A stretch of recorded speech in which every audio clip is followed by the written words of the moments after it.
এটা হচ্ছে first time কোনো রাশিয়ান অ্যাম্বাসেডর আমাদের অফিসে এই অফিসে আসছে।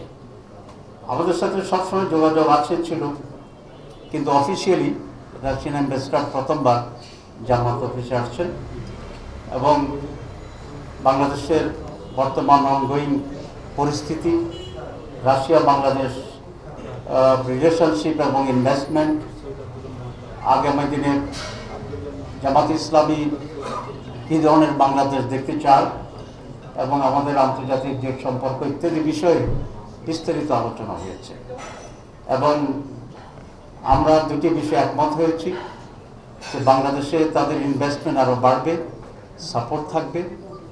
আপনারা জানেন যে 71 সালে রাশিয়া বাংলাদেশের স্বাধীনতার পক্ষে ভূমিকা পালন করেছে, আমরা সেই জন্য কৃতজ্ঞতা জানিয়েছি এবং তারা বাংলাদেশ জামাত ইসলামীর সাথেও এখানে একটা রেগুলার এঙ্গেজমেন্ট থাকতে চাই, এঙ্গেজমেন্ট চায় এবং আমরাও বলেছি যে হ্যাঁ, আমরা রাশিয়ার সাথে আমাদের এঙ্গেজমেন্ট থাকবে এবং আমাদের এই এঙ্গেজমেন্টটা কন্টিনিউ করবে। আন্তর্জাতিক ইস্যুতে এবং বাংলাদেশের ডেভেলপমেন্টে আমরা পারস্পরিক সহযোগিতা করা যায় সেভাবে আমরা একসাথে কাজ করি।